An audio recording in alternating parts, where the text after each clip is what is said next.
Your Honor, you have already allowed petition 315 CRPC.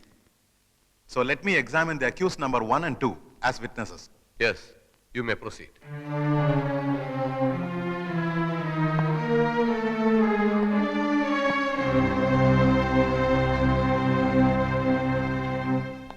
നിങ്ങളും രണ്ടാം പ്രതി രാമകൃഷ്ണനും അന്യായക്കാരുടെ വീട്ടിൽ എന്തിനു പോയി? ഞങ്ങൾ താമസിക്കുന്ന വീട്ടിൽ വന്നവർ ഞങ്ങളെ കാപ്പ് കുടിക്കാൻ ക്ഷണിച്ചു, അതുകൊണ്ട് പോയി. അപ്പോൾ അവരുടെ വീട്ടിൽ ആരൊക്കെ ഉണ്ടായിരുന്നു? അവരും അവരുടെ ജോലിക്കാരിയും. നിങ്ങൾ കാപ്പി കുടിച്ചോ? ഇല്ല. എന്തുകൊണ്ട് കുടിച്ചില്ല? കുടിക്കാൻ തുടങ്ങുന്നതിന് മുമ്പ് പെട്ടെന്ന് ആ സ്ത്രീ ഒരു കത്തിയെടുത്ത് അവരുടെ വെയിൻ കട്ട് ചെയ്ത് മരിക്കാൻ പോവുകയാണെന്ന് പറഞ്ഞു. ഞങ്ങൾ അവരെ തടയാൻ ശ്രമിച്ചു. വേറെ ഒന്നും സംഭവിച്ചില്ലേ? ഇല്ല. ഇതിനു മുമ്പ് നിങ്ങൾ ഏതെങ്കിലും ക്രിമിനൽ കേസിൽ പെട്ടിട്ടുണ്ടോ? ഇല്ല. നിങ്ങൾ കല്യാണം കഴിച്ചാണോ? അല്ല. എന്തുകൊണ്ട് കല്യാണം കഴിച്ചില്ല? ഒരു സ്ത്രീയെ കല്യാണം കഴിച്ച അവളെ കടപ്പറയിലെ ഒരു ഉപകരണമാക്കി മാറ്റാൻ എനിക്ക് സാധിക്കില്ല എന്നുള്ളതുകൊണ്ട്. സ്ത്രീകളോടുള്ള നിങ്ങളുടെ മനോഭാവം എന്താണ്? സ്ത്രീ അമ്മയാണ്, ദൈവമാണ്. That's all, Your Honor.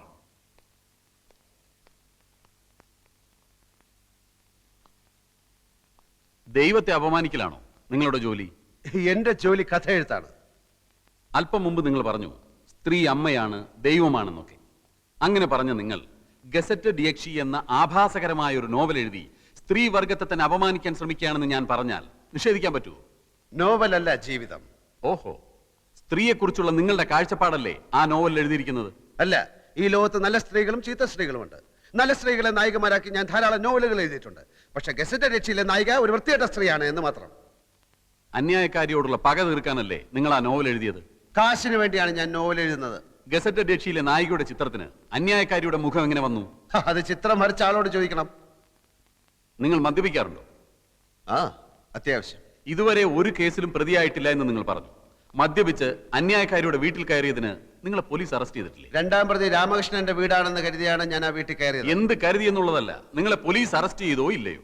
Police arrest ചെയ്തില്ല, എന്നെ കൂട്ടിക്കൊണ്ടുപോയി. SI ക്ക് സത്യം ബോധ്യമായപ്പോ എന്നെ വെറുതെ വിട്ടു. ഈ സ്ത്രീകൾ തനിച്ച് താമസിക്കുന്ന വീട്ടിൽ കയറി ബ്രേക്ക്ഫാസ്റ്റ് കഴിക്കലാണോ നിങ്ങളുടെ ജോലി? ബ്രേക്ക്ഫാസ്റ്റ് കഴിക്കാൻ തോന്നുമ്പോൾ ആ വീട്ടിൽ സ്ത്രീകൾ തനിച്ചാണോ സംഘം ചേർന്നാണോ താമസിക്കുന്നത് എന്ന് ഞാൻ നോക്കാറില്ല.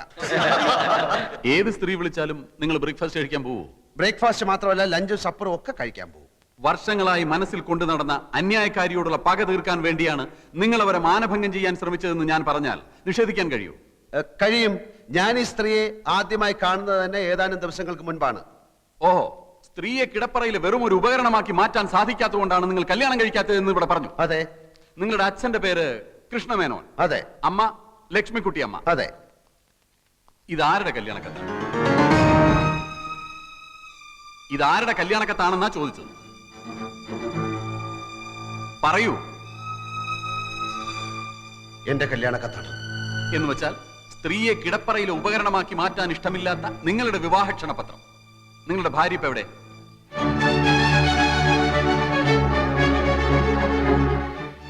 ഞാൻ കല്യാണം കഴിച്ചിട്ടില്ല. കഴിച്ചിട്ടില്ലേ? അപ്പൊ കല്യാണം കഴിക്കാതെ ചുമ്മാ കല്യാണക്കത്തടിച്ച് വിതരണം ചെയ്യലാണോ നിങ്ങളുടെ ഹോബി? മറുപടി പറയൂ. അന്ന് അങ്ങനെ സംഭവിച്ചു. എന്താണ് സംഭവിച്ചതെന്ന് ഞാൻ പറയാം. കല്യാണം ഉറപ്പിച്ചു, കല്യാണക്കത്തടിച്ചു, ആളുകളെ ക്ഷണിച്ചു. കല്യാണ തീയതി അടുത്തപ്പോഴാണ് വധു അറിയുന്നത് നിങ്ങൾ ഒരു ആഭാസനാണ്. അങ്ങനെ ആ പെൺകുട്ടി കല്യാണത്തിന് വിസമ്മതിച്ചു. അതല്ലേ സത്യം? അല്ല. ആണെന്ന് ഞാൻ പറയുന്നു. അന്നു മുതൽ ആ പെൺകുട്ടിയോട് നിങ്ങൾക്ക് തീർത്താൽ തീരാത്ത പകയായി. അന്നത്തെ ആ പെൺകുട്ടിയാണ് ഈ കേസിൽ അന്യായക്കാരി പ്രിയദർശിനി എന്ന് ഞാൻ പറഞ്ഞാൽ നിങ്ങൾക്ക് നിഷേധിക്കാൻ കഴിയും?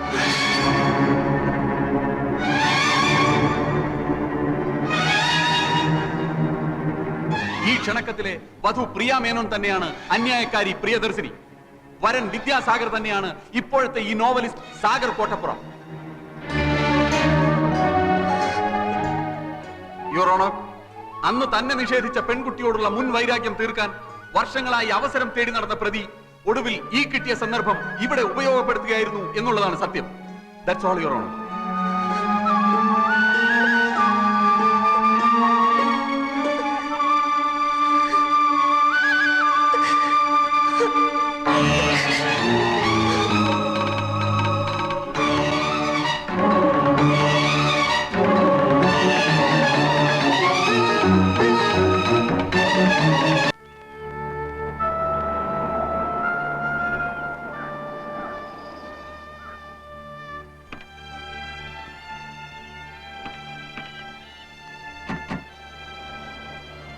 കല്യാണക്കത്തും പൊക്കിപ്പിടിച്ചുള്ള വക്കീലിന്റെ ചോദ്യങ്ങൾ, അന്തം വിടുന്ന നായകൻ ഒരു വശത്ത്, ഞെട്ടിത്തരിക്കുന്ന നായിക മറുവശത്ത്. ഈ കോടതി രംഗം അതേപടി ഒരു അധ്യായമാക്കാം. വായനക്കാരന്റെ കണ്ണ് തള്ളും, ഞരമ്പുകൾ വലിഞ്ഞു മുറുകും. ചൂടാറുന്നതിന് മുമ്പ് ഈ മാറ്ററിന്റെ എഴുതി തന്നേക്ക്. അതിരിക്കട്ടെ, കല്യാണക്കത്തടിച്ചു, കല്യാണം നടന്നില്ല, അതെന്താ കാരണം? അത് പോട്ടെ, 5-6 വർഷത്തിനിടയിൽ വീണ്ടും കണ്ടുമുട്ടിയപ്പോൾ നായകൻ നായികയെ തിരിച്ചറിഞ്ഞില്ല, നായിക നായകനെയും തിരിച്ചറിഞ്ഞില്ല. ഈ സിനിമയിലും നോവലിലും ഒക്കെ പഴയ കാലം മറന്നു പോണ ഒരു രോഗമുണ്ടല്ലോ, എന്താ അതിന്റെ പേര്? അമ്ലേഷ്യം അല്ലേ? രണ്ടാൾക്കും അമ്ലേഷ്യം പിടിപെട്ടതാണോ? എന്തെങ്കിലും ഒന്ന് പറ എന്റെ കോട്ടപ്പുറം.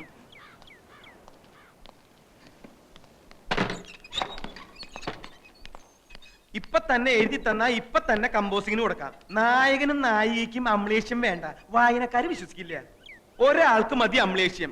ഗസറ്റഡ് യക്ഷി അധ്യായം 6 അമ്ലേഷ്യം എന്ന ടൈറ്റിലും കൊടുക്കാം. കഴിഞ്ഞ ലക്കത്ത് കഥ എവിടെയാ നിൽക്കുന്നതെന്ന് അറിയോ? എവിടെ എടുത്തിരിക്കണേ? അതറിയാതെ ചുമ്മാ അമലേഷ്യം അമലേഷ്യം പുലമ്പിയിട്ട് കാര്യമില്ല. അമലേഷ്യം അങ്ങനെ ഒരു വാക്കില്ല. പിന്നെ ഈ മറവി രോഗത്തിന്റെ പേരെന്താന്ന്? അതൊന്നും അല്ല ഇവിടുത്തെ പ്രശ്നം. സാഹിത്യകാരൻ ജയദേവനെ അനിത വശത്താക്കി ദിലീപും ജയദേവനും ഈ പ്രശ്നത്തിൽ പൊരിഞ്ഞ അടി നടന്നു. ദിലീപ് മരിച്ചു, ജയദേവൻ ഒളിവിൽ പോയി. അവിടെയാ കഴിഞ്ഞ ലക്കം അവസാനിക്കുന്നത്. അടുത്ത ലക്കത്തിൽ പെട്ടെന്ന് എങ്ങനെ നായകനും നായികയും കോടതിയിലെത്തും? നായകനെ പോലീസ് പിടിക്കട്ടെ.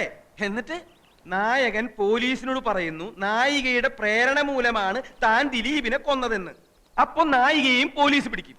അങ്ങനെ നായകനും നായികയും കോടതിയിൽ മുഖാമുഖം നിൽക്കും. വക്കീൽ ചോദ്യങ്ങൾ ചോദിക്കും. പെട്ടെന്നാണ് കഥയിൽ ട്വിസ്റ്റ് വരുന്നത്. അവർ പണ്ടെന്നോ കല്യാണക്കത്തടിച്ചിട്ടും കല്യാണം കഴിക്കാത്തവർ. അമ്ലേഷ്യം. എന്താ കുഴപ്പം? സാറിന്റെ അത്രയും മണ്ടന്മാരല്ല ഇവിടുത്തെ വായനക്കാര്. വായനക്കാർക്ക് അമ്ലേഷം പിടിപെട്ടാലും മതിയല്ലോ. എല്ലാം കോട്ടപ്പുറം തീരുമാനിച്ചോളൂ. പക്ഷെ എന്ത് എഴുതിയാലും വായനക്കാരന്റെ കണ്ണ് തള്ളണം, ഞരമ്പ് വലിഞ്ഞു മുറുകണം. ഒന്ന് എഴുതി തരൂന്നേ. ഒന്നിങ്ങോട്ട് വന്നേ. എന്തിനാ? അല്ല, ഒന്നിങ്ങോട്ട് വരൂ. കസേര അവിടെ ഇരുന്നോട്ടെ. ആയിരുന്നോട്ടെ. വരുന്നുട്ടോ കോട്ടപ്പുറം. അമ്ലേഷ്യം. ഇയാൾ എവിടുത്തുകാരനാടോ? ചങ്ക് പൊട്ടി നിൽക്കുന്ന ഒരു മനുഷ്യനോട് ഇങ്ങനെയാണോ സംസാരിക്കുന്നത്? കോടതി രംഗം കഥയാക്കണത്രേ. കോടതിയിൽ കണ്ടത് അയാളുടെ ജീവിതമാണ്. അത് തന്റെ അളിഞ്ഞ വാരികയിൽ എഴുതാനുള്ളതല്ല. അളിഞ്ഞ വാരിക? മഞ്ചാടിയോ? എന്നെ പറഞ്ഞാൽ ഞാൻ സഹിക്കും. വാരികയെ പറ്റി പറഞ്ഞാൽ ഇറങ്ങി പോടോ, ഒച്ച വെക്കാതെ. എന്നോട് ഇറങ്ങി പോവാനോ? താൻ ഇറങ്ങടോ ആദ്യം. ഞാനാ ഈ മുറിക്ക് വാടക കൊടുക്കണേ, അല്ല തന്റെ അപ്പാപ്പനെ.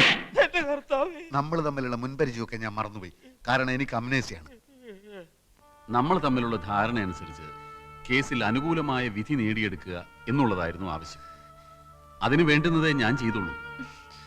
ഒരു കാര്യം മാത്രമേ എനിക്കറിയണ്ടൂ. എന്തുകൊണ്ട് ഈ വിവരം നേരത്തെ എന്നോട് പറഞ്ഞില്ല? പറഞ്ഞതുകൊണ്ട് കേസിന് പ്രത്യേകിച്ച് എന്തെങ്കിലും ഗുണം ഉണ്ടാകുമെന്ന് എനിക്ക് തോന്നിയില്ല. മാത്രമല്ല, ഞാൻ മറ്റൊരു രീതിയിലാണ് ചിന്തിച്ചത്. അയാളുമായിട്ടുള്ള ഈ പൂർവ്വബന്ധം ഞാനുമായി ഡിസ്കസ് ചെയ്യാൻ പ്രിയയ്ക്ക് താല്പര്യമില്ലെന്ന് എനിക്ക് തോന്നി. വിവാഹം നിശ്ചയിച്ചിട്ടും പ്രിയ അയാളെ അറിയുമായിരുന്നില്ല എന്ന കാര്യം ഞാൻ ഊഹിച്ചതേയില്ല. പ്രിയയെ അയാൾക്കും അറിയാമായിരുന്നില്ലേ? നമുക്ക് പിന്നീട് സംസാരിക്കാം.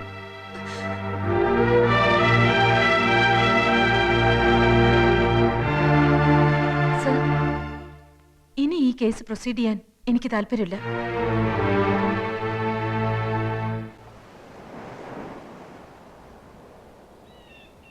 എന്റെ ദൈവമേ.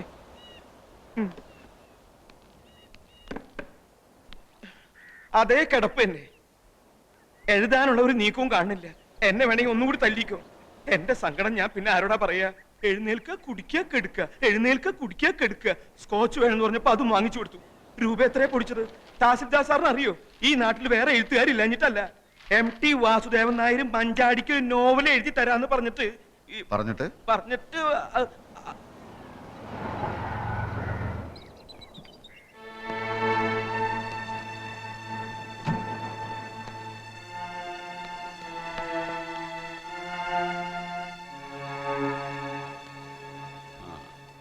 ആവശ്യമില്ലാത്തൊരു കേസാണിതെന്ന് അറിയാഞ്ഞിട്ടല്ല. പക്ഷെ ഒരു അഡ്വക്കേറ്റിന്റെ കടമ അയാളുടെ കക്ഷിയുടെ ഭാഗത്ത് നിൽക്കുക എന്നുള്ളതാണ്.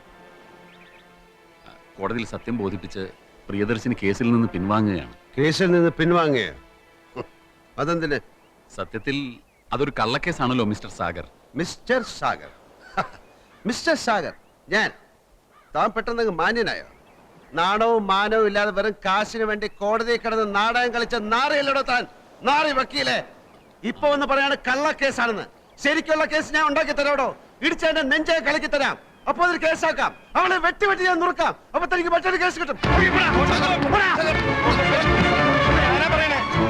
അവളോട് പറഞ്ഞേക്ക്, ഏത് കേസ് പിൻവലിച്ചാലും എന്റെ കണ്ണീരിന്റെ കണക്ക് തീർക്കാതെ അവളെ ഞാൻ വിടില്ലെന്ന്. പറഞ്ഞ കേക്ക്.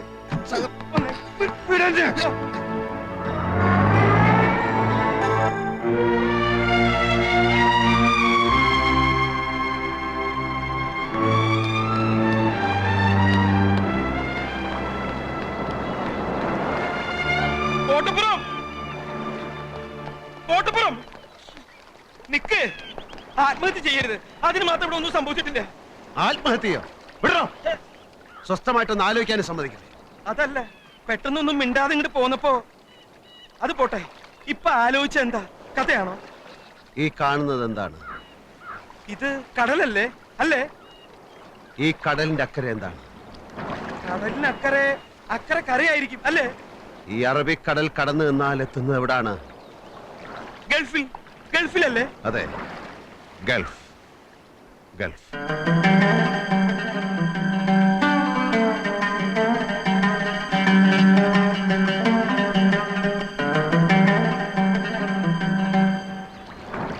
ഇനിയുള്ള കഥ ആരംഭിക്കുന്നത് ആ മണലാരണ്യങ്ങളിൽ നിന്നാണ്.